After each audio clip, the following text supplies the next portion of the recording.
So I'd like to welcome Vincent to Prague. Takže bychom tady vás vítali v Praze. Well, it's nice to be here in Prague after 500 or so years. That was the last time I was here. Takže je moc fajn, že můžu být zase v Praze asi po těch 500 letech, nebo kdy jsem tady byl naposledy. I have a very complex story. Mám velmi ucelený, komplexní příběh.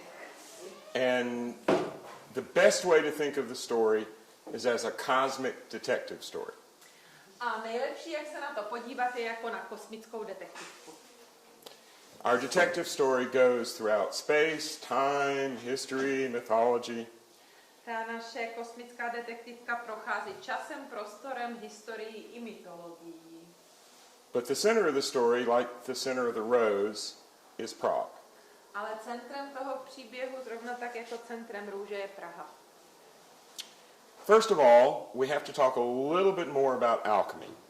Nejdřív musíme trošku víc mluvit o alchymii. Alchemy comes from the Arabic word alkim, or the black. Alchymie pochází z arabského slova alchem, neboli černý. As Dan mentioned. Jak už se o ní zmínil Dan. The reason why it was called alchemy is because the science itself was discovered in Alexandria roughly 2000 years ago. A nazývá se alchymii, protože věda jako taková byla vynalezena nebo objevena v Alexandrii asi před 2000 let. As Dan said, mummy dust has a certain amount of gold powder, a very unusual form of gold powder. Jak říkal Dan, mumie mají určitý druh zlatého prášku, velmi neobvyklého zlatého prášku. And that's because the really ancient Egyptians, going back 4000 BC or so, had discovered a basic concept.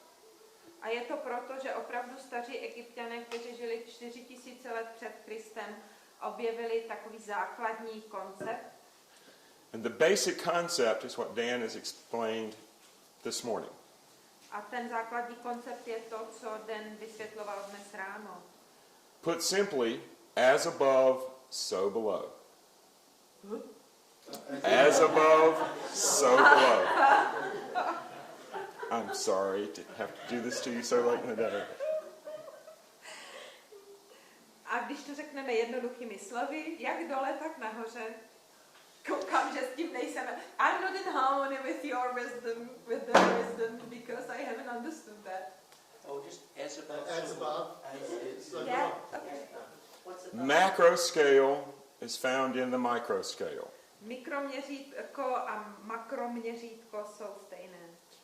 We inhabit an information-rich hologram.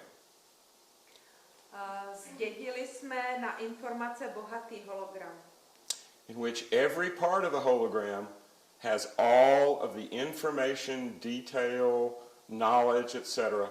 of the whole hologram. a každá malinká částečka toho hologramu má všechny podrobnosti a informace jako celý velký hologram. The ancient Egyptians discovered that you could in fact survive death, you could in fact be immortal, quote unquote, if you were willing to inhabit a star. A staří Egypťané vlastně objevili, že se můžete stát nesmrtelným, pokud budete ochotní zdědit hvězdu. The oldest Egyptian text we have, the pyramid text, says very clearly that the pharaoh becomes a star in Orion. A osídlit hvězdu. A staré egyptské texty, nejstarší se nazývají texty pyramid, říkají velmi jasně, že faraon se po své smrti stává hvězdou. And the process involves gold. A ten proces potřebuje nebo zahrnuje zlato. The Egyptian discovery was that spiritual intensity, bliss, coherence at a spiritual level A ten egyptský koncept vlastně říká, že duchovní intenzita, blaženost, this intensity influences physical matter. ovlivňuje fyzickou hmotu.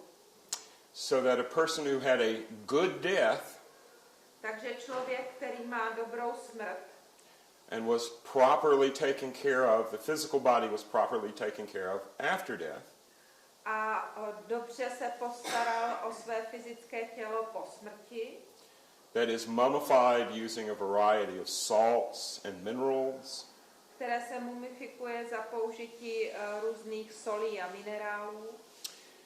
it was discovered that the process itself produced minute amounts of the gold that Dan was showing this morning.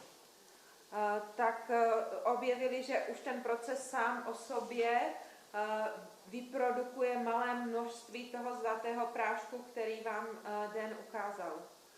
Now this is a byproduct, it's not the end result. Ale to je vedlejší produkt, to není ten koncový výsledek. And it happened accidentally in the sense that no one planned that there would be monatomic gold produced during the mummifying process. A stalo se to náhodou, nikdo neplánoval, že v procesu mumifikace dojde k vytvoření monoatomického zlata. However, once it was noted that this accidental process was occurring, somewhere along the... I'm sorry, go ahead. Ale když už se teda jednou zjistilo, že tady v průběhu té mumifikace k tomu procesu dochází, It was noted that this process was occurring, and then from this process, certain basic principles were extracted. tak už se vědělo, jak se odehrává ten proces a z toho procesu se potom vyextrahovaly, vytáhly jisté zásady. The earliest mummies we find seem to have the most monatomic gold. Nejstarší mumie, které se našly, mají, zdá se, nejvíc toho monoatomického zlatého prášku. So the whole job of being Pharaoh was to initiate this reaction. A celý vlastně úkol toho být faraonem je iniciovat tady tu reakci. Not just the accidental reaction that produces monatomic gold, Nejenom tu náhodnou reakci, která vytváří monoatomické zlato, but the macro reaction that creates a golden age. ale makroreakci, která vytváří zlatý věk. Heaven on earth.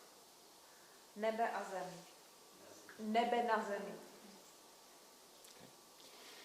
Now, if we start from that basic concept, Když vyjdeme tady z toho základního konceptu, it gives us a different way to look at the historical process of changing different metals, different substances into gold.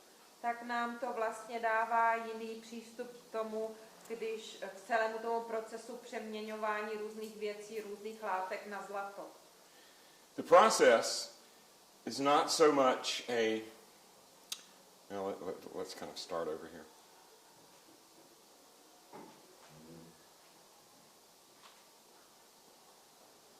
The best way to put it is that in the larger course of events, the larger spinning of time, eventually a culture developed that used gold somewhat in the sense that Dan was talking about without the mythology. Nejlíp to vysvětlím asi tak, že z toho většího hlediska, v tom větším měřítku průběhu času někde se vytvořila kultura, která používala zlato způsobem, o kterém mluvil Dan dneska ráno. By the time of Alexandria 2000 years ago, these basic ideas and concepts from ancient Egypt were codified into science. V době existence Alexandrie, ty 2000 let před naším letopočtem, to staré vědění Egypta už se přeměnilo ve vědu. It was science in the sense that it was meant to be repeatable.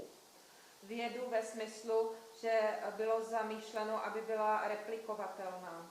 Not something that happened spontaneously or accidentally, but something that you could cause to happen. Ne jako něco, co se děje náhodně nebo jako vedlejší proces, ale něco, co můžete způsobit vědomně. The missing ingredient, the prima materia, however, was kept hidden or was lost. Tam chybějící ingredience, ta prima materia, ta původní hmota, látka, nicméně byla ukrývaná a téměř zapomenutá. We know from those early mummies that a certain type of natron, which is a type of salt from a certain part of the Egyptian desert, Víme, že z těch starých mumií, že nějaká součástka, určitý neutron, který je z druhu nějaké soli v jedné z těch egyptských pouští.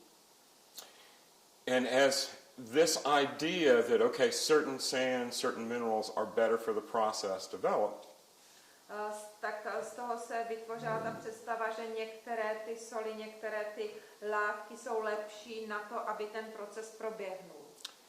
different sorts of minerals, different types of salts were examined for a certain kind of property.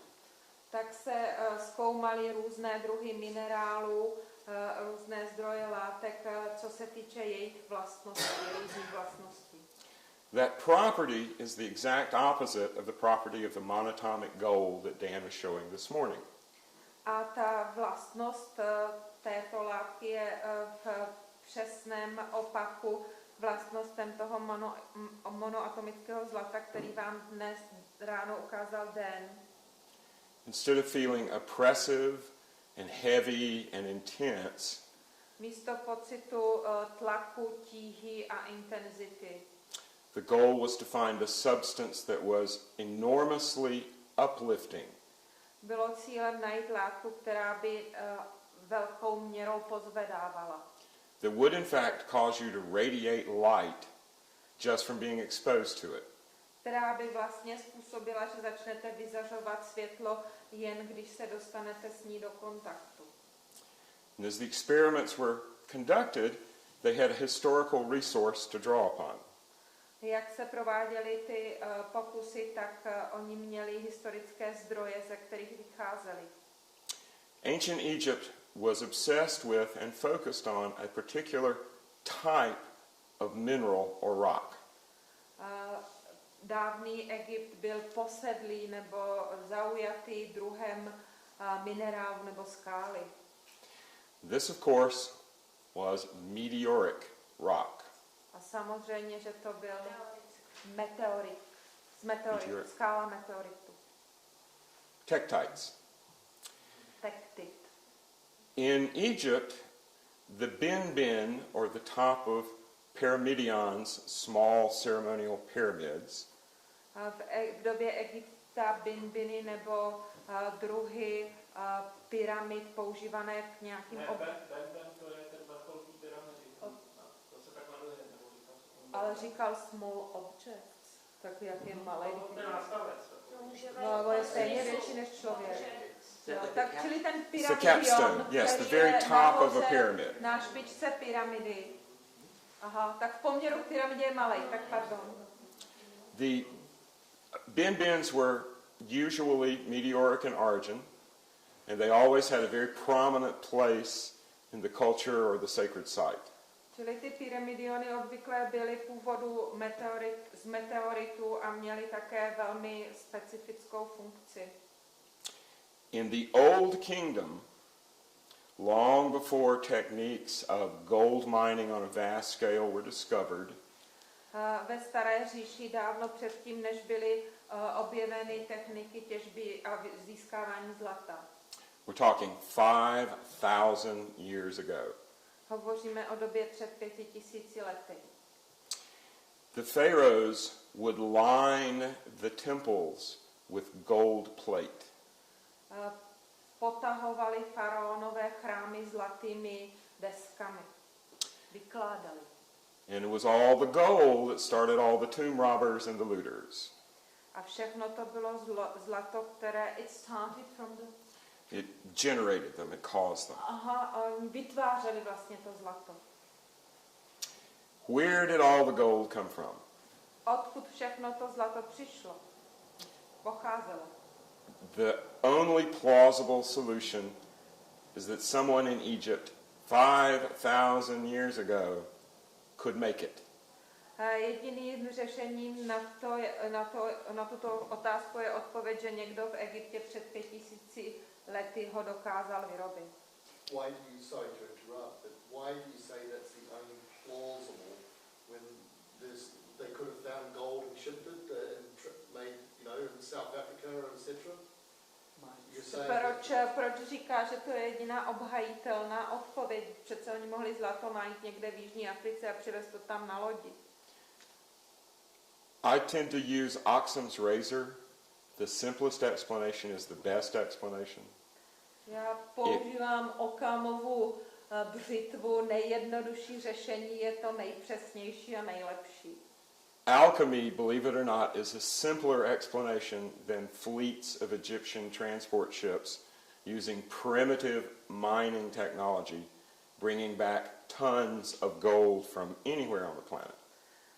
Alchymie je určitě jednodušším řešením než flotily egyptských lodí přivážející tuny zlata vytěžené primitivními technologiemi kdekoliv na planetě. And another sort of example, another reason why we would accept this explanation is the incredible purity of the early kingdom gold. A dalším důvodem, proč tady přijímáme tento druh řešení, je neuvěřitelná čistota toho zlata ze staré říše. We would be hard put to mine gold ore and refine it to that level of purity today. I dnes by pro nás bylo dost těžkým úkolem vytěžit zlatou rudu a rafinovat ji do takhle čisté kvality. So the supposition is the pharaohs or someone knew how to make gold. Takže vycházíme z předpokladu, že faraon nebo někdo jiný uměl vyrobit čisté zlato. By the time it was codified, was turned into a science in Alexandria. As I said, the prima materia, or the catalyst for the transmutation, was lost. V době, kdy to bylo kodifikováno, kdy se to vyvinulo ve vědu v Alexandrii, tak ten katalyzátor, ta prima materia, byl ztracený. The main reason why it was lost was that Egypt had been invaded and conquered 3 or 4 times in the immediate few centuries before then, by the Greeks, and earlier by the Assyrians, and the whole temple system was disrupted. Důvodem proto bylo, že v několika předchozích staletích byl Egypt opakovaně napaden a dobyt Řeky a předtím Asyřany. A všechny chrámy byly vyloupené a zničené. But we do have a couple of important pieces of proof, a couple of important clues. Ale máme několik málo kousků důležitých důkazů a také náznaků nebo klíčů. That this meteoric rock, the Bin-Bins, tady ta meteorická skála, ty pyramidiony, had some very peculiar transformative properties. Měly jisté velmi specifické schopnosti transformace. The legend of the Phoenix Legenda o Fénixovi is an example of this. je toho příkladem. Everything Dan was talking about this morning, the blue fire, phase conjugation, all of these terms may be a more scientific way to look at the myth or the legend of a phoenix. Všechno to, o čem mluvil Den dneska ráno, modrý oheň, ta konjugace fází, to všecko jenom jsou víc vědecké výrazy pro tu legendu, nebo vysvětlení spíš té legendy o Fénixovi. In fact, the Egyptian word for phoenix is benu. Ve skutečnosti je egyptské slovo pro Fénixe Danub. Benu. Binu. The bin is the stone that replicates itself. A benu is a creature that becomes immortal by replicating itself. Bin je kámen, který sám sebe replikuje a Nu je stvoření, které samo sebe obnovuje, replikuje. In trying to understand the history of alchemy in general, I first of all said, how many real transmutations can we find?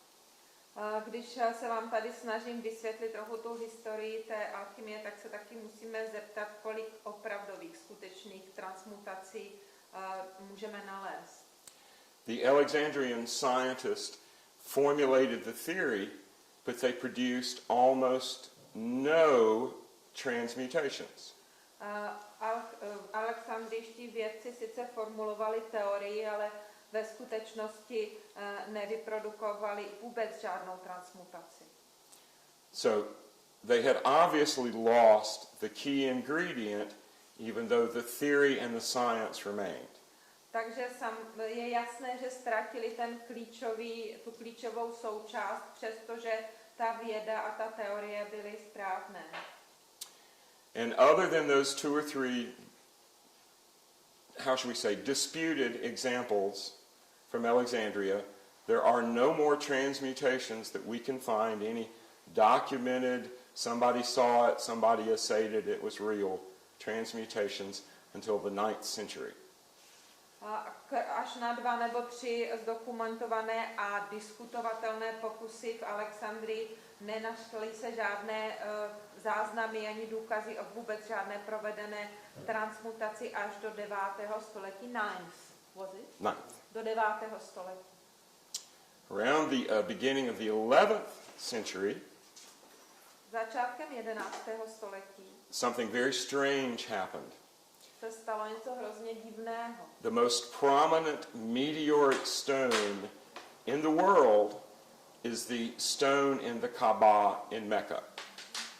Nejvýznamnější kámen z meteoritu na světě je kámen v Kabě v Mece. The Fatimite, or family of the prophet, Ishmaelis, raided Mecca and they stole the stone, literally ripped it out of the wall. Rodina, what was the family? It's the Fatimids, the family of the prophet. Fatemins, nějaká rodina. Muhammad's family. Yes, the group of Islam that follows the teachings of the family, as opposed to... Jedna prostě část té islámské rodiny ukradla ten kámen z Meky a doslova do písmene znásilnila svět o ten kámen. The Ismailis presented the stone to the Fatimid Caliph in Cairo. Išmailové ukázali ten kámen těm Fateminům v Káhiře. And from that point on, we have a regular series over a couple of hundred years of documented transmutations in the Arabic world, particularly in Cairo. A od té doby máme sérii zdokumentovaných transmutací v arabském světě a zvlášť v Káhiře. When the stone was returned to the Kaaba, it had lost 60% of its mass. Když se kámen vrátil do Kaby, tak ztratil 60% své hmoty. And the stone that's there today, you can see, is appreciably smaller. A ten kámen, který tam můžete vidět dnes, tak je ještě o hodně menší. Then descriptions of it both before it was stolen Než je popisován z doby předtím, než byl ukradený. and it's noticeably smaller than it was before it was stolen.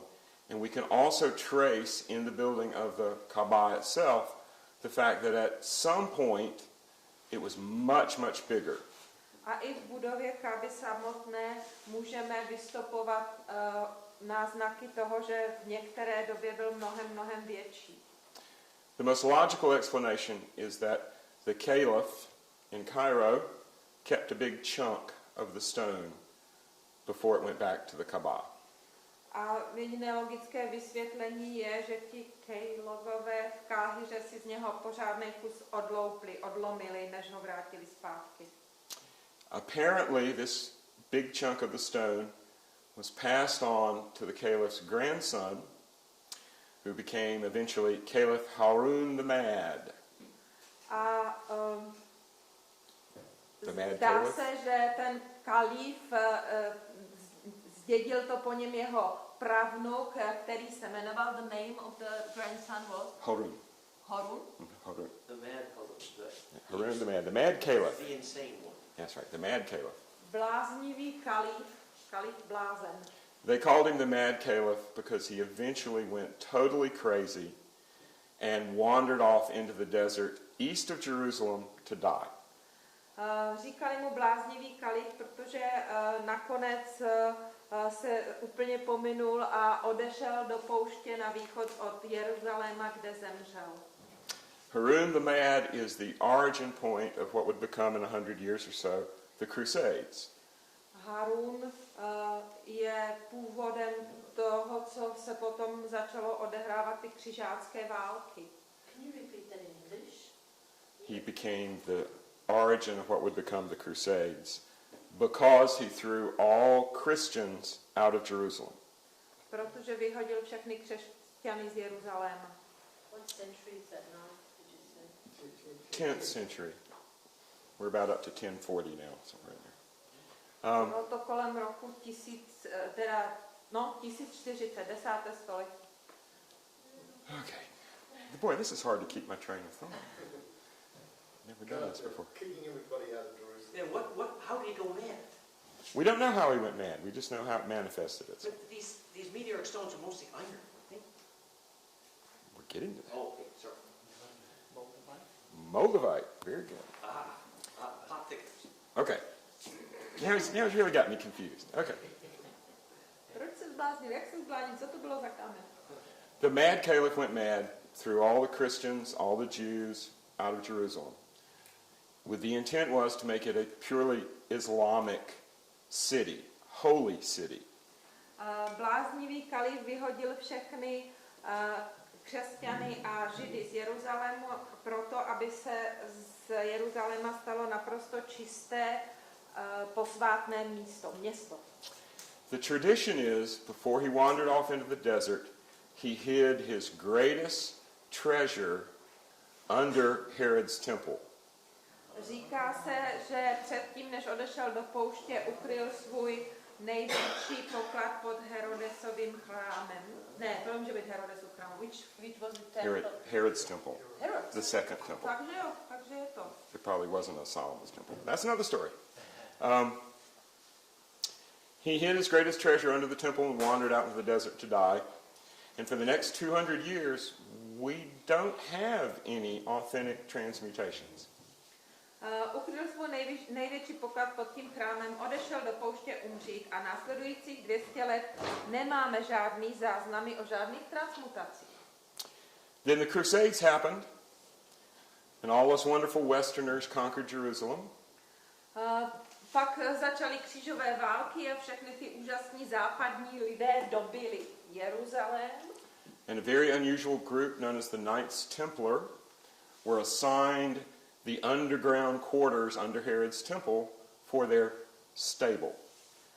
A zvláštní skupina lidí, kteří se nazývali řádem templářů, byly jim přiděleny podzemní prostory pod tím Herodovým chrámem jako stáje, nebo možná ubytování. Apparently the Templars excavated under the temple for around 20 years. Templáři se říká, že pod tím chrámem kopali asi 20 let. And sometime around 1118 they made an enormous discovery. A někdy kolem roku 1118 udělali neuvěřitelný objev. The discovery probably included a cache of manuscripts that described by sacred geometry and diagrams pretty much what Dan was showing this morning. Objevili truhlici, která obsahovala rukopisy o posvátné geometrii a různých schématech, diagramech, které se velmi podobaly tomu, co Den ukazoval dnes ráno. Bylo to 1180, já jsem řekla 1980, že jo? And since, I'm sorry? Oh, I thought I mixed the numbers here, but it's okay. Okay.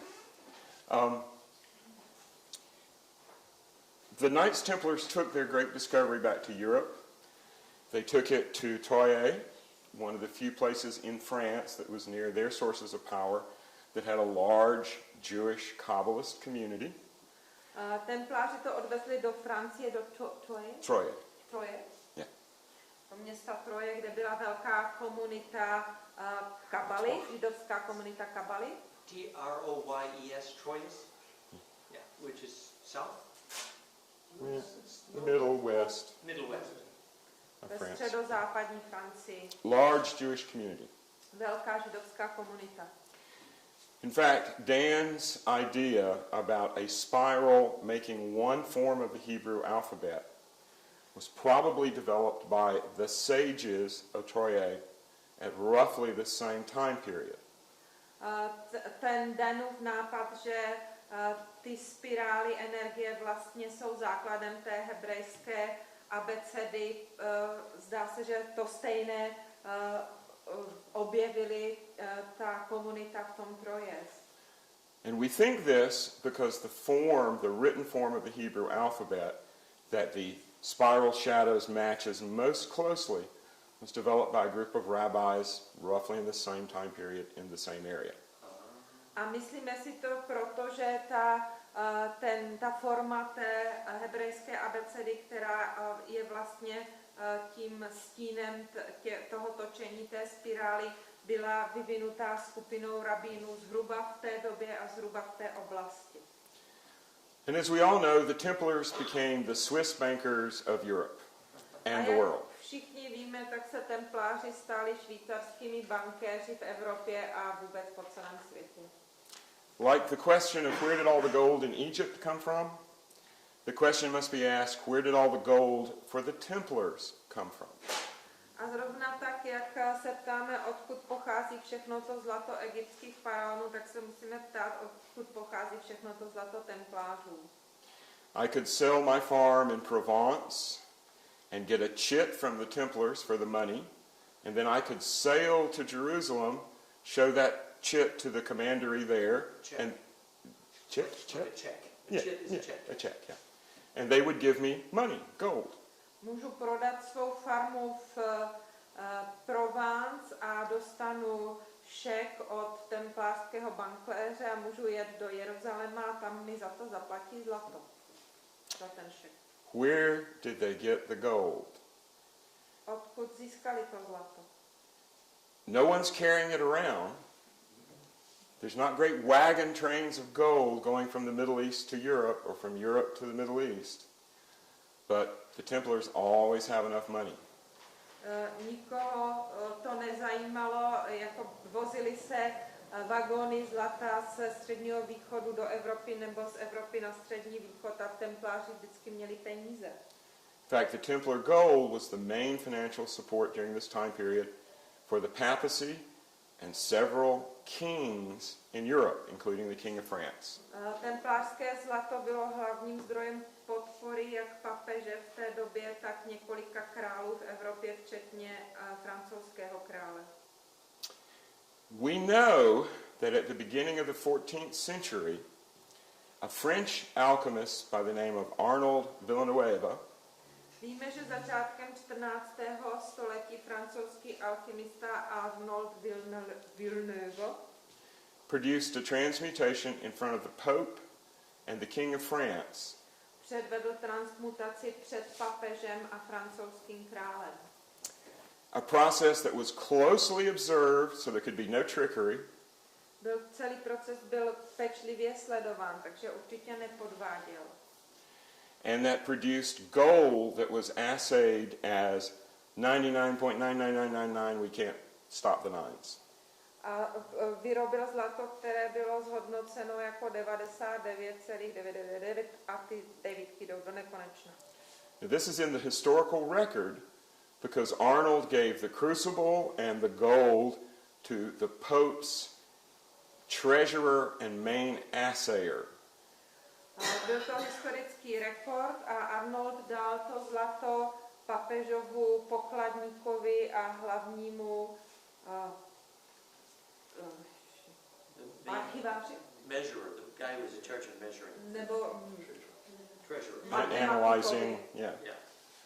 So we have records of this transmutation. Máme záznamy tady o té transmutaci.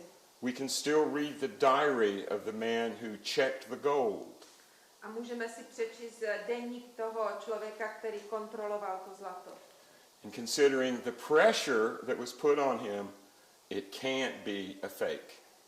A když vezmeme v úvahu ten tlak, pod kterým on byl, tak to rozhodně nemůže být podvod. Within a few years, the King of France, in cohesion, along with the Pope, had outlawed the Templars and attempted to steal their entire cache of gold. Za několik let se francouzský král ve spojení s papežem oni templáře dali mimo zákon a pokusili se ukrást všechno jejich zlato, všechny jejich poklady. After this point, for maybe 50 or 60 years until the late 1400s, no one performed another transmutation. Po tomto okamžiku, dalších asi 40 až 60 let, a bylo to 15. století, tak nikdo neprovedl žádnou další transmutaci. In the late 1400s, a man by the name of Nicholas Flamel. Koncem 15. století muž, který se nazýval Nicholas Flamel. Yeah, the flame of El, Flamel. Plamen El.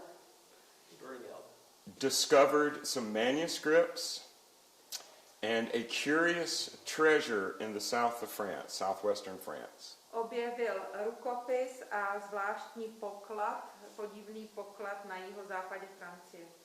With the help of some of the alchemists in Orléans and Paris, he was able to translate the documents. Za pomoci několika alchymistů v Orléansu a v Paříži se mu podařilo ten dokument přeložit.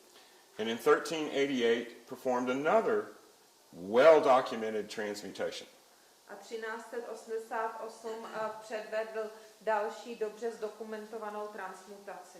Nicholas Flamel went from a broke second-hand book dealer Nicholas Flamel byl takový jako zrujnovaný prodavač nekvalitních knih to the richest man in Paris a stal se z něj nejbohatší člověk v Paříži.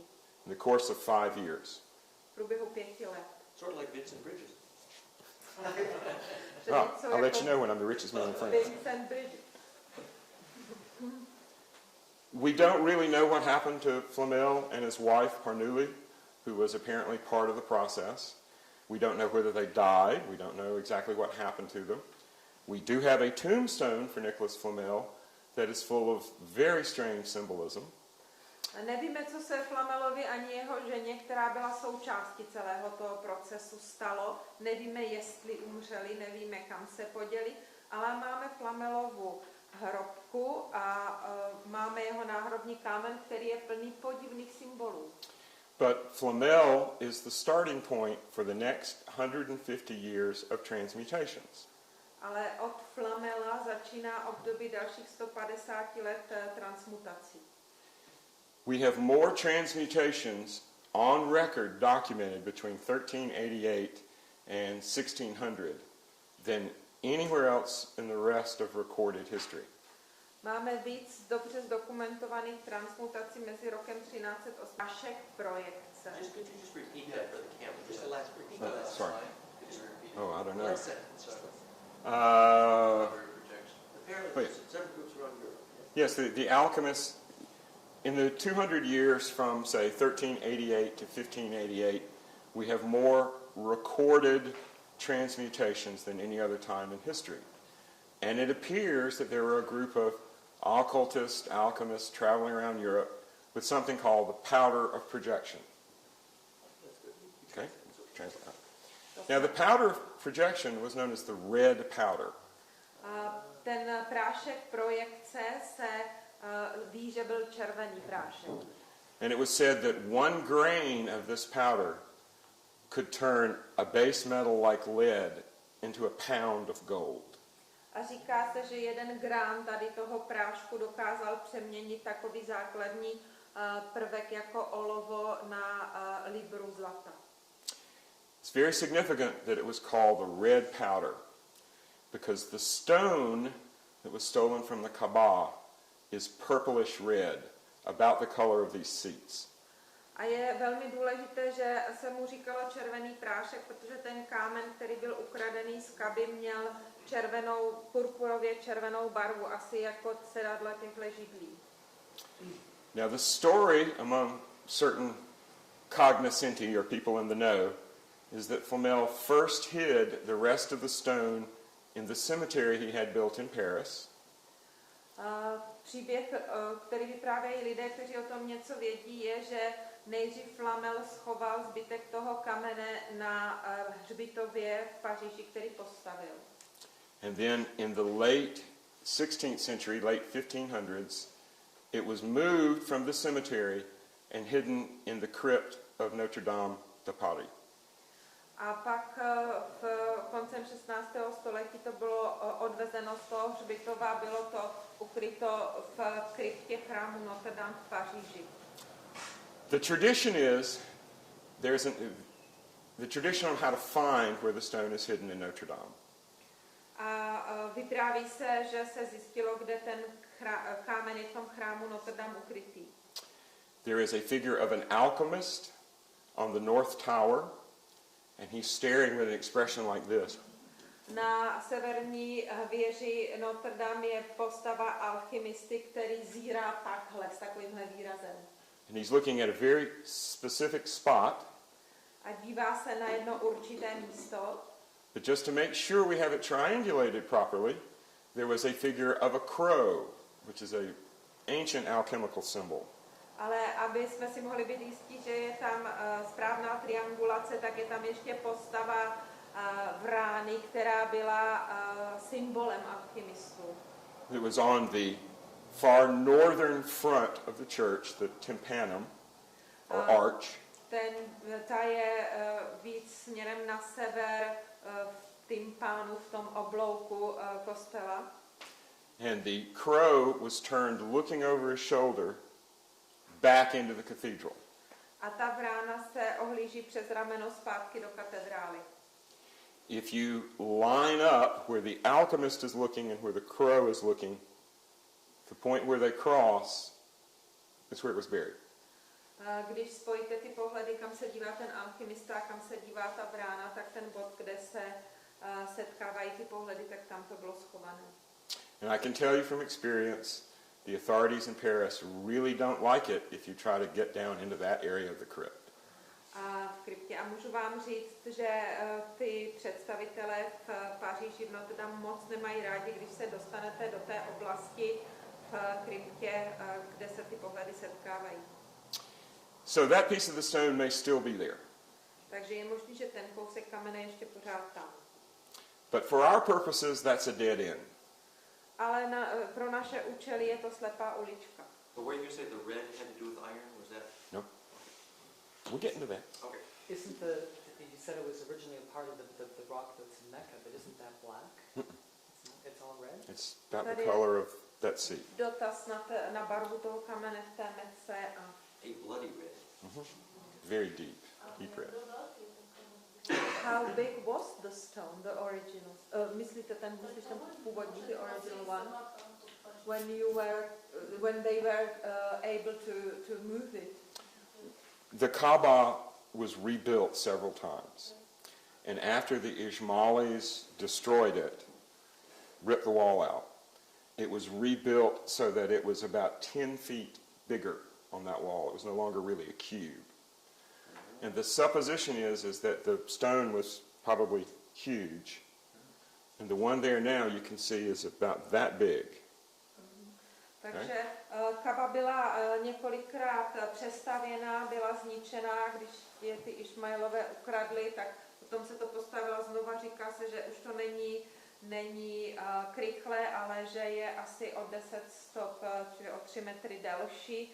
A ten kámen, který teď můžete vidět, tak ta velikost ukazovala se jako velikost pěsti, ale předtím, že to bylo velký jako stůl. Velký. In the late 19th century, a crazy Englishman by the name of Sir Richard Francis Burton had himself circumcised, dressed as an Arab, and went to Mecca. V 19. století se bláznivý Angličan Sir Richard Francis Burton. Sir Richard Francis Burton převlíkl za Araba a odešel do Meky. And being an explorer and being an early Egyptologist of sorts, he recognized that the meteor in the Kaaba was the same sort of stone as the one remaining bin in Egypt. A protože to byl egyptolog, jeden z těch prvních egyptologů a průzkumníků, tak okamžitě poznal, že ten zbytek toho kamene v Mece je úplně stejný jako ten jediný zbylý pyramidion v Egyptě. And both of these stones were a type of glass. A oba ty kameny byly typu skla. Very dense glass, but a fused quartz material. Velmi husté sklo, ale fused core. Jako to jádro, že vzniklo fúzí. This is a very important identification because if they are the same, then we have a clue to why the early kingdom mummies had so much gold. The natron that was used in the early kingdom was taken from a bed to the west of Egypt that has since been found to have millions of tons of tektite glass, meteoric glass. Je to velmi důležité, protože to nám dává odpověď na to, proč mělo tolik těch dávných mumií víc toho zlatého prášku. I'm not able to translate it. You said that the early mummies had much more gold, and then the neutron, which was taken from the desert to the west of the Nile. And we have now found in the last 5 or 6 years that this is a site of an enormous amount of meteoric glass. Takže ten neutron, který byl přestěhovaný nebo dovezený z té pouště v Egyptě na západní břeh Nilu, tak v poslední době se objevilo, že je to zvláštní typ meteoritického skla. So, how do we get from there to Prague? A jak se odsud dostaneme do Prahy? Does anyone know how Prague was formed? Ví někdo z vás, jak se byla utvořena Praha? The area around Prague is a huge bowl formed by a large meteoric strike roughly 60 million years ago. Oblast kolem Prahy je velká mísa, která byla vytvořena dopadem velkého meteoritu asi 60 milionů let. This was the same meteor strike 60 milionů let, před 60. Byl to velký dopad meteoritu. This is the same meteoric strike that produced the green glass found just to the south and east of here in Moldavia, called Moldavite. A způsobilo to ty nálezy toho vltavínu, toho zeleného kamene, který se nachází tady na jih a na východ od Vltavy. And the book movie, Green Stone. A i kámen, film a kniha Zelený kámen. So, if we're looking for a spot, like Michael Meyer said, he was a famous 16th century alchemist who lived right here in Prague. Jak říkal Michael Meyer, který byl známý alchymista v 16. století tady v Praze.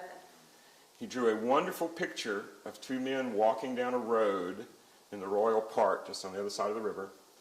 And the philosopher's stone, or the prima materia, is in the ground, in the trees, in the air, in the river. On namaloval krásný obraz páru, jak kráčí po ulici a ta prima materia, ten kámen mudrců je všude, v zemi, na stromech, ve vzduchu, všude kolem nich.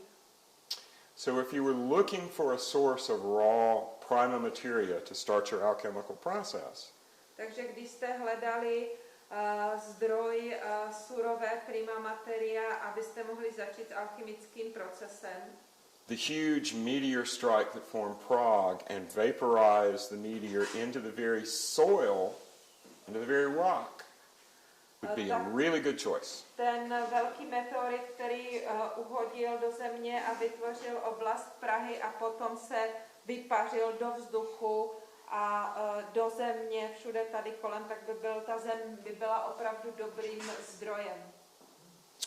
Now, that brings us, following our line of famous transmutations, A to nás přivádí zpátky k té naší posloupnosti těch slavných transmutací. transmutations were performed right here in Prague, and the red powder, a new version of the red powder, was made right here in Prague. Přímo v Praze se prováděly transmutace a nový druh toho červeného prášku byl vyráběn taky přímo v Praze. And not only was the transmutation documented and noted, but it was the main reason why Rudolph II was so fond of a vagabond forger with his ears cut off named Edward Kelly, who performed the transmutation. A nejen, že se prováděly a byly velmi dobře zdokumentované tady v Praze, ale také je to hlavní důvod, proč se Rudolf II. Tolik zajímal o toho potulného podivína s uřízlýma ušima, který se nazýval Edward Kelly. Is that Kelly 11? No, that's Crow. Scroll down. Oh, D, wait, I'm sorry. It's the one with the various. No, there it is. This one? Yeah. Okay. This is Edward Kelly. This is Edward Kelly. John Dee's assistant. Tohle je Edward Partner. Kelly, asistent Johna Dee.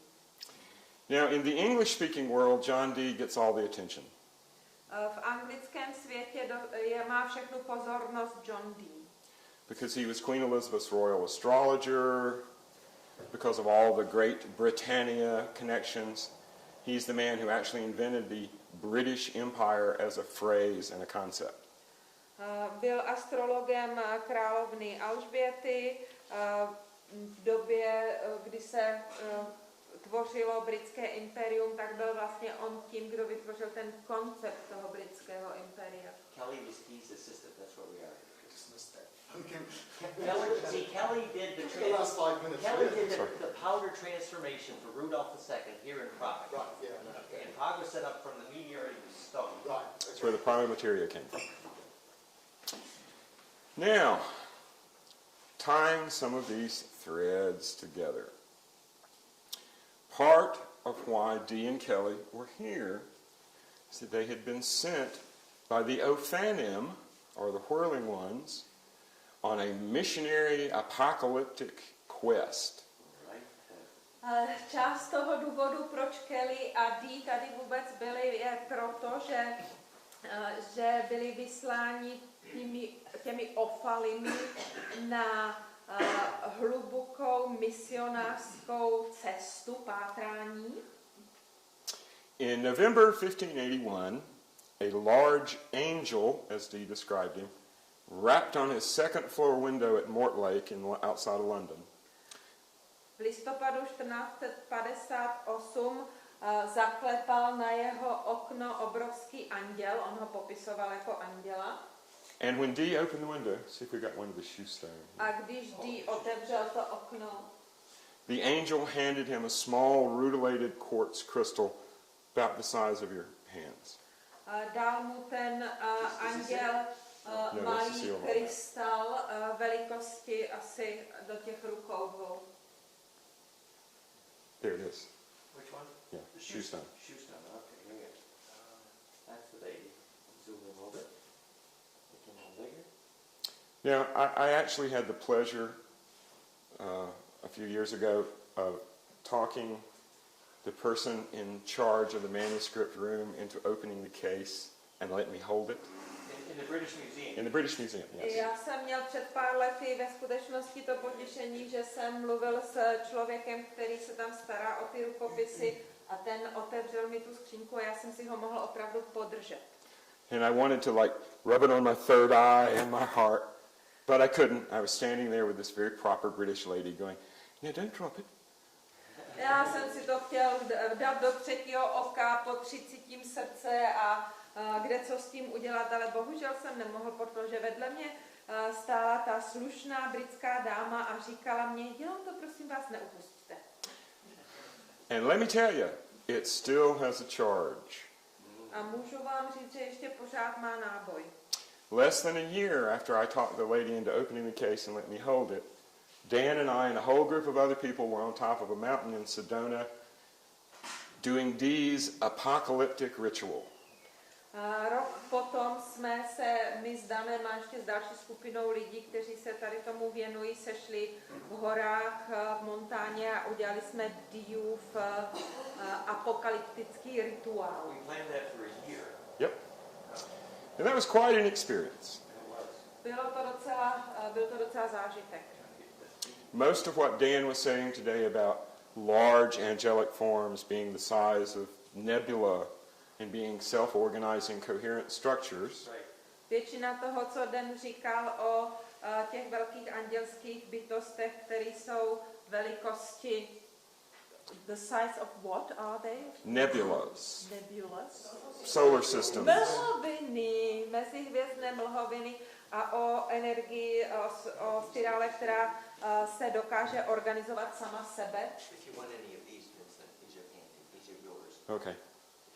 Okay, they're on the other one too. Quite an experience. The concept he was talking about these vast self-organizing life forms comes directly from experience. Ten koncept těch sebeorganizujících živých bytostí nebo forem pochází z té zkušenosti. Because the Ophanim came down and danced with us on top of the mountain. Protože Ofánové přišli dolů a tancovali s námi na vršku té hory. And no one who was there at the time has ever been the same since. A od té doby nikdo, kdo tam byl, už nikdy nebyl stejný.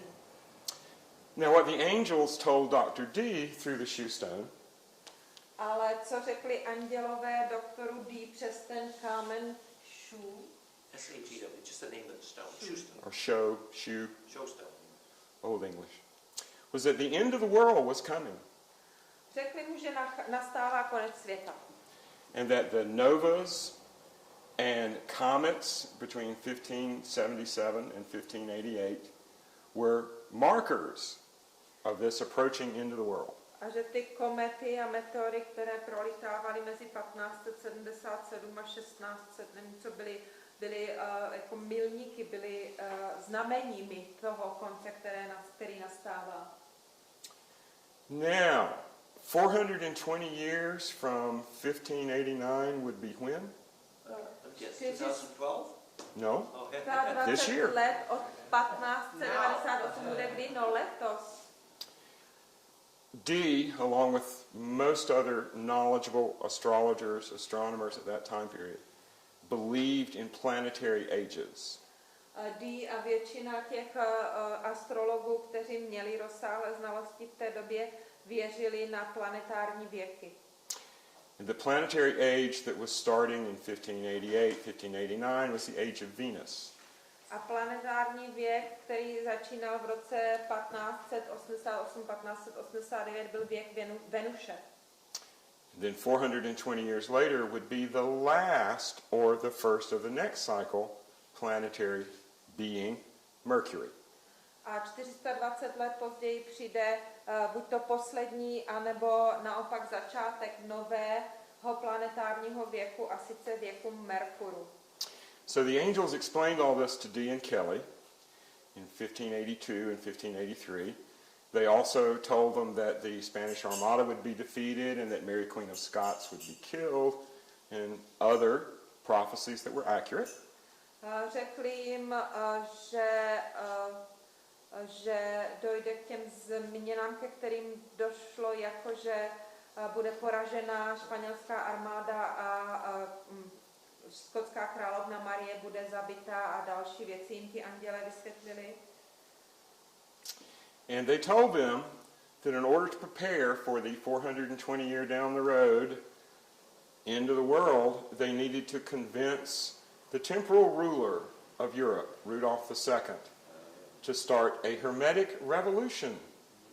A oni řekli, že aby se mohlo lidstvo připravit na ten konec světa, který má přijít za 420 let, tak musí přesvědčit současného vládce Evropy Rudolfa II., aby začal s hermetickou revolucí. This fit in just perfectly with what Rudolf himself believed. A to úplně přesně odpovídalo tomu, čemu věřil sám Rudolf II. Because he believed that the 7 hills of Prague were going to be the new Rome, the new hermetic Rome. A on věřil tomu, že těch 7 vršků Prahy vlastně bude novým Římem, novým hermetickým Římem. Which is why in the late 16th century, every crackpot, weirdo, alchemist, occultist in Europe rolled downhill into the bowl of Prague.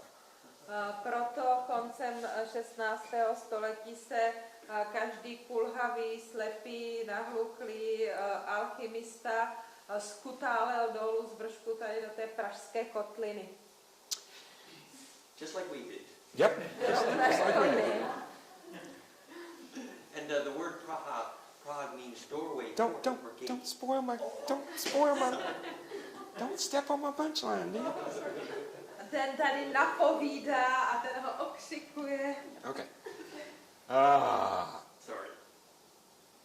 So, it may have matched Rudolph's idea of what to do with Prague, and it also was what the angels were telling Dee, but there was another really powerful reason to come to Prague. Čili odpovídalo to tomu, čemu Rudolf věřil, a bylo to, co anděle řekli Kellymu a Dee, že mají udělat, ale existoval ještě jeden velký důvod, proč se rozhodli přijít do Prahy. Just real quick. I think when Bohumil Worm pointed to this in that book, he had the 7 stars, the 7 hills of Prague. That's what he meant, which is 7 stars, the tetra. Tady nám jenom ukazuje tady ten obrázek z Vrubovy knížky, kde je těch 7 paprsků, těch 7 vršků Prahy. So we've got his portrait shop. Okay, what are we looking for? Seal of Amet. That Up, there it is. Down. On the down, further there. SDA. got it. Okay. The sigil of truth. Sigil of Truth. There we go. Oh yes, lovely. Please do. So, a fellow from Poland came to visit Dee and Kelly by the name of Count Albert Lasky.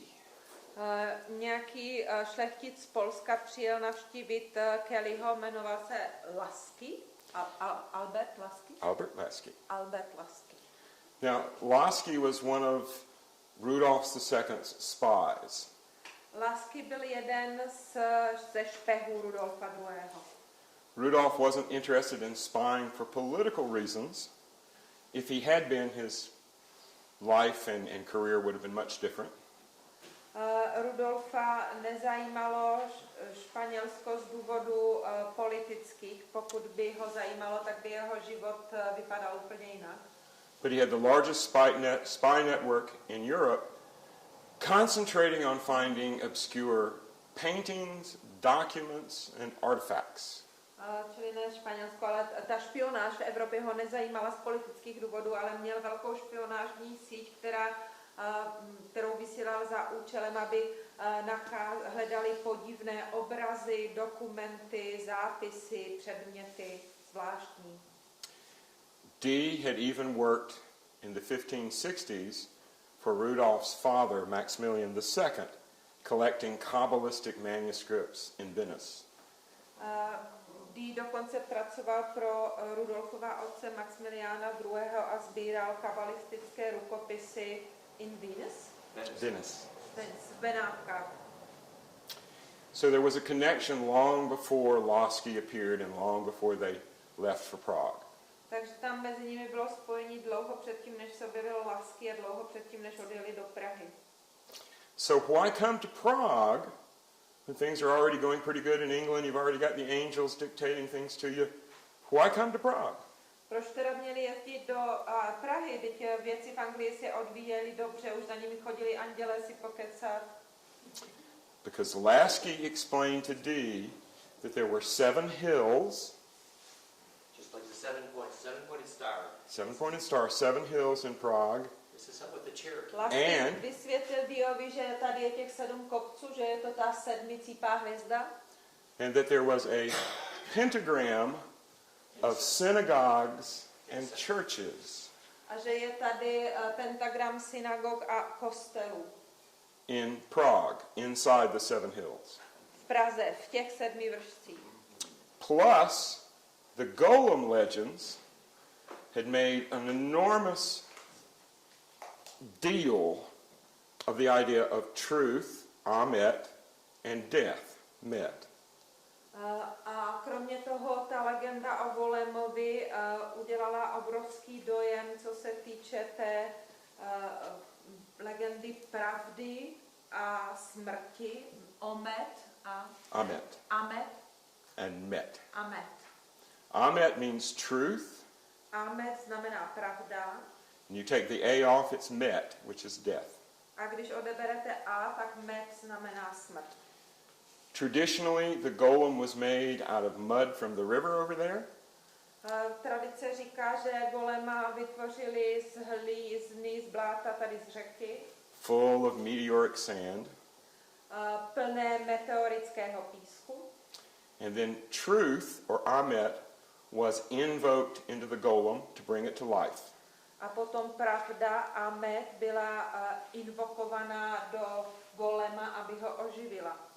The golem legend is a very specific truth of what Dan was teaching this morning.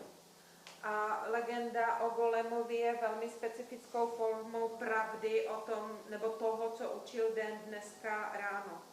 The life force can be created, inanimate clay can be animated if you understand the right pressure waves. Neživá hmota může být oživená, životní síla může být použitá, pokud rozumíte tomu správnému a cenné energii, vlnění energie. So when you wanted the golem to not be animated, not walk around, you erased the A and he went to sleep. Když chcete, aby golem nechodil okolo, aby nebyl oživený, tak odeberete to a on usne. Now the legend is, and this is before Rabbi Lowe's time, there were golem reports in Prague 200 years before Rabbi Lowe. But the story is that one day the rabbi forgot to erase the A.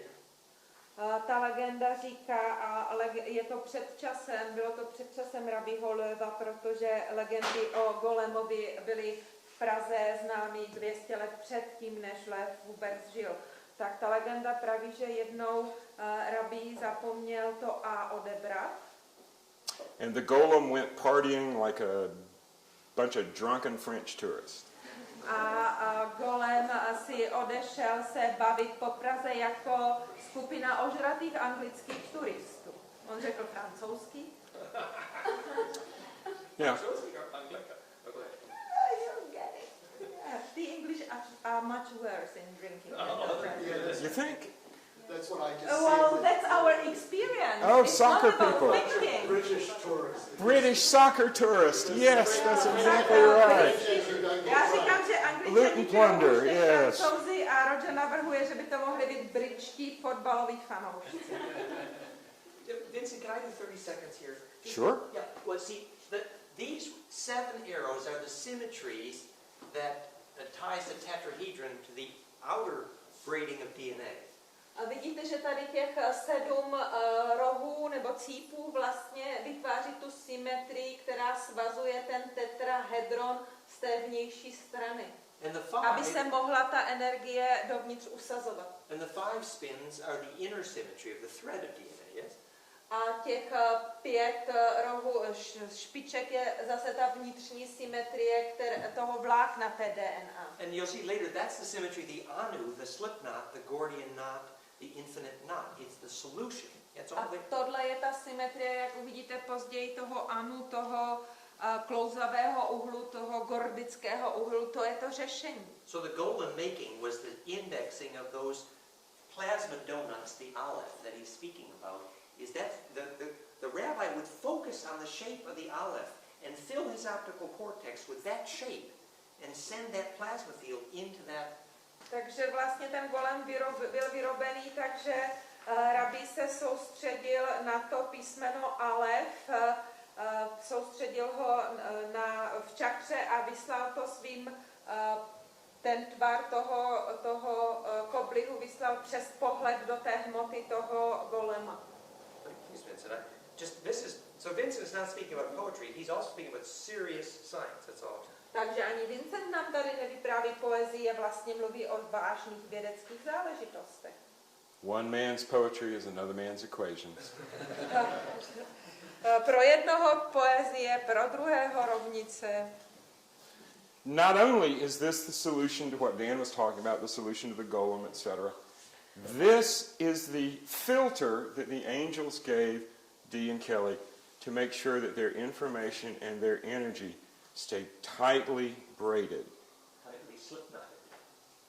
Nejenže je to důkazem toho, o čem, nebo řešením toho, o čem hovořil Dan dneska ráno, ale zároveň je to i filtr, který andělé dali Kellymu a Diovi, aby ta jejich energie zůstala vnořená, aby zůstala soustředěná. This was our hydrogen was made, 7 spin 5 from the anu. This is the shape. We get all of our physics right from that. Tohle je ten tvar, který vytváří, ten tvar srdce, který vytváří tu fyziku těch našich 9 čaker. Go ahead, Vincent, sorry. Can we slip over to another file? Yes, sure. You're in the John... That's right, I'm in John B. I can go up here. Yeah, there we go. And Open Millennium, I think it's in that. Okay, images. Yeah. See what we find here. Doing thumbnails.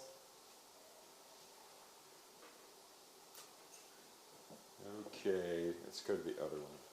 Okay. You were the drunken British tourist.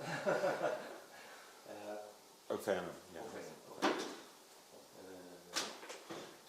Yeah, this should be the complete Enochian handbook. Okay. Yes. Okay, click on EH01. Okay. That'll be here. Mhm. Okay. Now, the angels gave Dee and Kelly the seal of Amet first, so that they would have their fields braided properly, so the angels could communicate along that long wave. Okay? They gave them the seal. The seal.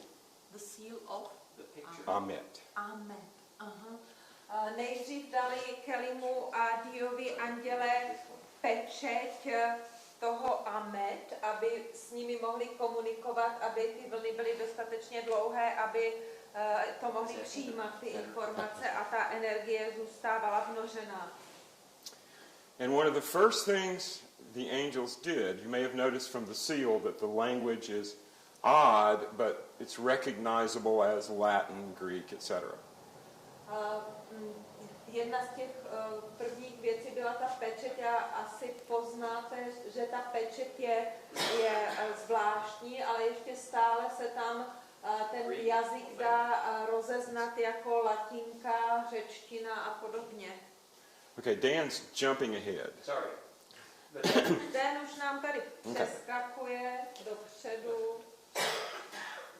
One of the first things that came through after the seal of Amet was in place was the basis of language. Takže jedna z prvních věcí, která byla předána po té pečeti Amet, byly ty základy toho jazyka. We know 7,000 languages, either spoken now on the planet or spoken in the past or written in the past. Známe 7,000 jazyků, kterými se buď hovoří na Zemi, nebo se s jimi dřív hovořilo, nebo byly psány. And of those languages, there's maybe a dozen that are artificial, i.e. made up or created or channeled. Asi tucet z nich je buď umělých, nebo předaných, nebo vytvořených. And of those dozen, there's only one channeled, received, made up language that has grammar, syntax, structure, and can be translated. A z těch 12 je jenom asi jeden z těch, který byli předaný, poslaný nějakým tím kanálem nebo vytvořený, který má gramatiku, syntax, systém může být přeložen. And that is the Enochian or Ophanic language of D. and Kelly. A to je ten enochijský nebo orfanský jazyk Dio a Kellyho. Sorry, you did a chart on language history. Yeah, that's fine. Let's go back to I'm about to talk to the one I have. There we go. Now, on Good Friday, 1582, okay, today is Good Friday. Velký pátek 1582, dneska máme Velký pátek. The angels told Kelly to learn the letters. Řekli andělé Kellymu, aby se naučil ta písmena. And he didn't. A on se je naučil. So when they came back to do another working on Easter Monday, Takže když se vrátili, aby pokračovali v té práci na Velikonoční pondělí, the angels squeezed Edward Kelly. zmáčkli anděle Edwarda Kellyho. That's how it was described, squeezed. Tak to popsal, že ho zmáčkli. And after a few moments of intense pain, A po pár okamžicích intenzivní bolesti he could read the letters. dokázal číst ty písmena. Now, this is how the alphabet was dictated. Takhle byla ta abeceda nadiktovaná. You may notice that there are more than one of each of these letters. Určitě jste si všimli, že ty písmenka každé je víc než jednou tam. And you may also notice it's an 8x8 square. A taky jste si určitě všimli, že je to čtverec o stranách 8 a 8. 8x8 equals 64. 8 krát 8 je 64. And 64 is the number of codons in DNA and transfer RNA. A 64 je počet kodonů v DNA a převodu do RNA. Unlike any other language known on the planet, A na rozdíl od jakéhokoliv jiného jazyka, který je na Zemi znám, Enochian does not have a direct name of a letter, description of a letter, correspondence. We call an A, and it looks like an A. A nemá enochijský jazyk žádný písmeno, který by mělo význam, nějaký vztahy. My když máme A, tak mu říkáme A je to jenom A. This takes many letters to spell out the name of one letter. Tady v tomto potřebujete hodně písmen, abyste vyslovili jméno jednoho z nich. Which means that this is a unique description not of what a letter in the alphabetic sense means, but the nested energy fields, to use Dan's phrase, of the letter. Takže tohle je vlastně unikátní a neříká nám to, co které to písmeno je, ale obsahuje to v sobě tu jedinečnou vnošenou energii, abych použil ten Denův jazyk. So when the angel squeezed Edward Kelly, he squeezed his DNA hard enough for a language to pop up. Takže když anděle zmáčkli Kellyho, tak zmáčkli jeho DNA dostatečně silně na to, aby do něho vmáčkli tady tu informaci o tom jazyce. EH04. Okay, you got it. So squeezing and compression is information, you know, it's the same thing. Takže mačkání a komprese je informace, je to stejné. And when it got squeezed down into this pattern, it reveals multiple symmetries. A když to takhle vmáčknete tady do takového vzoru, tak to ukazuje několikanásobnou symetrii. Okay, this is 4 of what we were just looking at put together. Tohle jsou 4 ty obrázky dohromady. And if you put in all the vectors, you put in all the symmetry lines, A když tam namalujete všechny vektory, všechny symetrické osy, you create something that did not mathematically exist in the 16th century. Vytvoříte něco, co matematicky v 16. století neexistovalo. Called a hypercube or a hyperoctahedron. Nazývá se to hyperkostka nebo hyperoctahedron. This is pretty amazing. Což je velmi udivující. Before we even had words to describe it, long before we had any mathematical concepts to describe it, something resembling a higher form of consciousness transmitted it. Předtím, než jsme měli jazyk, kterým bychom to dokázali popsat, předtím, než bylo vůbec možné vytvořit ten koncept toho nějaké vyšší vědomí, které je přirovnáváno k andělům, to předalo už jako informaci. Now, the early workings with the Enochian language were sort of like speaking in tongues or glossiola. It was pretty much nonsense. Ty začátky té práce s tím enochijským jazykem bylo spíš takové jako hovoření v tónech, vydávání zvuku. Byl to dost nesmysl. The modern science of psycholinguistics helps us to understand that glossiola or nonsense, blah, blah, blah, blah, blah, that you find in children and that you find in people who are mentally, they have that speech center in their brain damaged, is a part of building up a language field. In other words, a child can't learn to speak unless they do rhyming nonsense.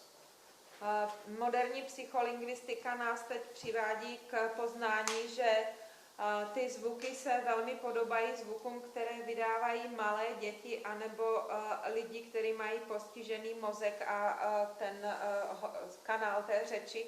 A vlastně nás to přivádí k tomu, že předtím, než se děti naučí mluvit, tak si nejdřív musí vytvořit něco jako řečové pole. A toto je způsob, jak se vytváří to řečové pole. Yeah, but the Pentecostal movement calls that speaking in tongues, glossolalia, I think, is it? Glosolalie je schopnost hovořit tóny. Like after Pentecost. Then after Dee and Kelly got to Prague, of course the angels over this whole time period are communicating. Kelly was the hardest working clairvoyant of his era. They did sessions every day. And they continued to work once they got to Prague. Samozřejmě, když se Kelly a Dee dostali do Prahy, tak pokračovali ve své práci, celou tu dobu komunikovali s anděli. Kelly byl ve své době nejpilněji pracující a snožřivec. V té době každý den měl nějaká sezení. And the amazing thing is that as the work developed, the angels gave them the grammar and syntax to translate what had been given up to 6 years earlier. A zajímavé na tom je, že jak se ta slova vyvíjela, nebo ta práce vyvíjela, tak jim andělé dali potom tu gramatiku a syntax, aby dokázali přeložit to, co jim bylo předáno před 6 lety. And what had been given up to 6 years earlier was a series of calls or speeches, invocations. A oni před 6 lety dostali takovou jako řadu volání nebo řečí nebo zaříkání, invokací. And these calls have an enormous amount of apocalyptic content.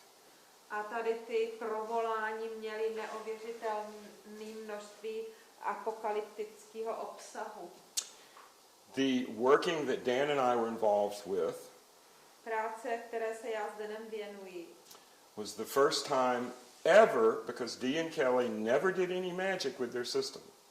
a bylo poprvé, protože Dee ani Kelly s tím svým systémem žádnou magii nikdy neprováděli. That anyone had done all 49 calls properly and all at the same time. A my jsme to poprvé všech těch 49 provolání nebo volání udělali poprvé v té správné posloupnosti a v správném čase. And just like a stranger in a strange land, it helps to speak the language.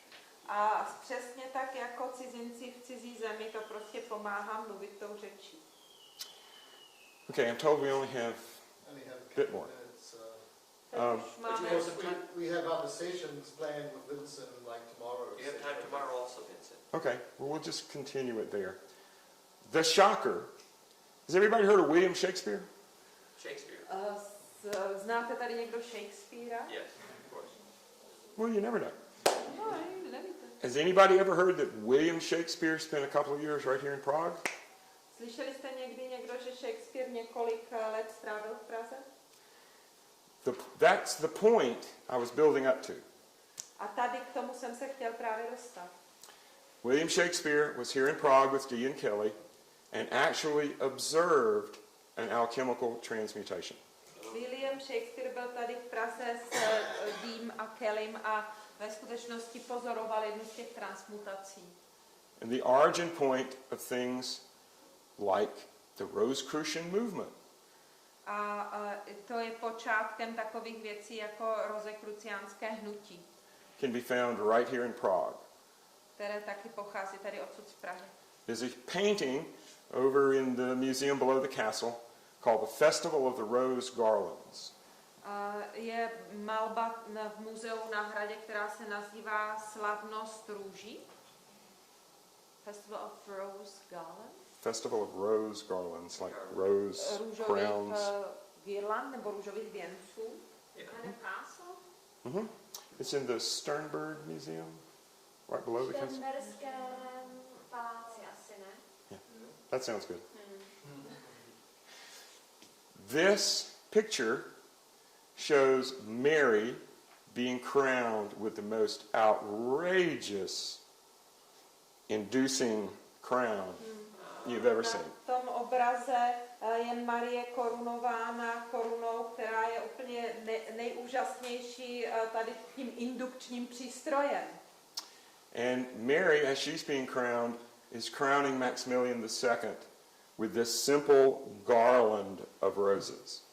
A tady ta Marie potom korunuje Maximiliána II.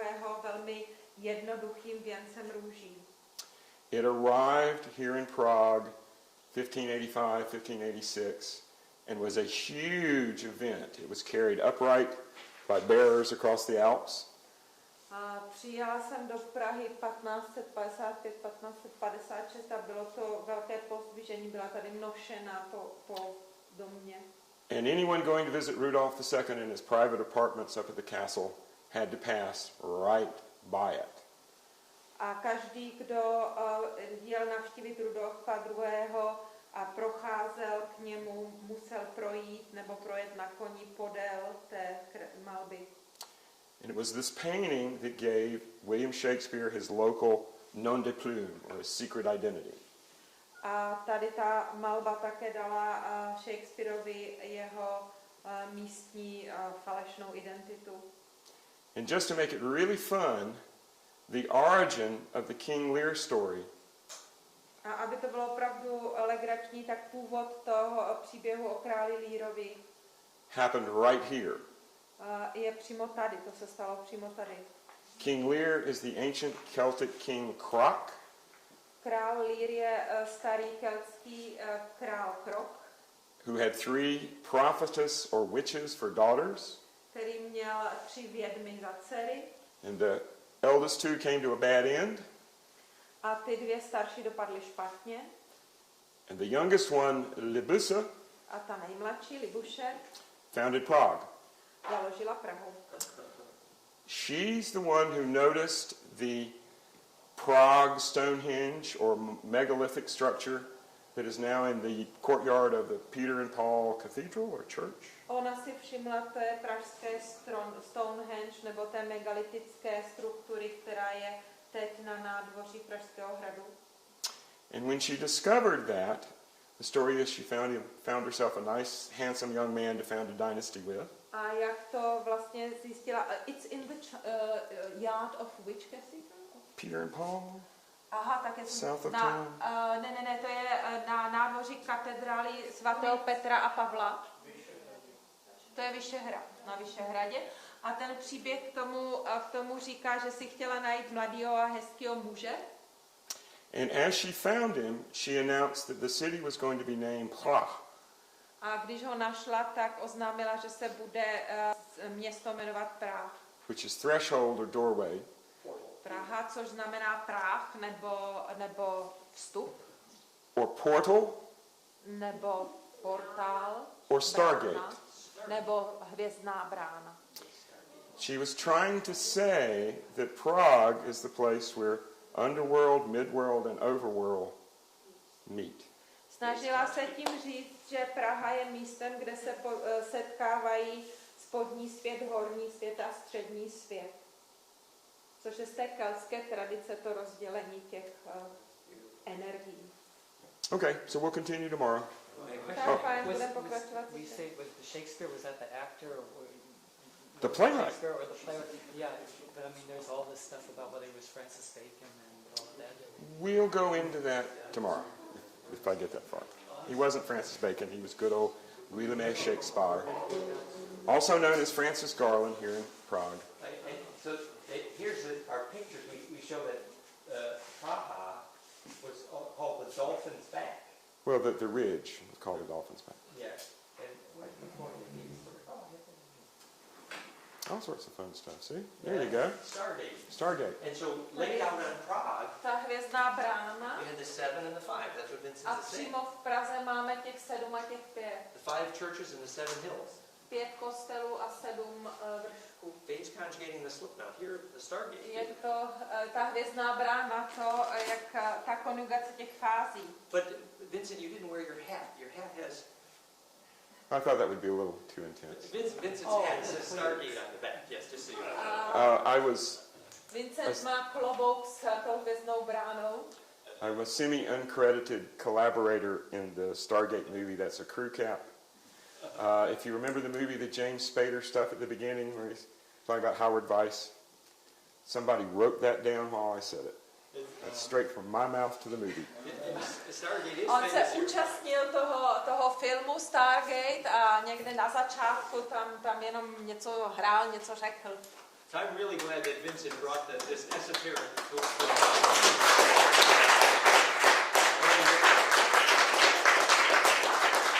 to be continued. To be continued, yes. A budeme pokračovat. So let me make a little announcement.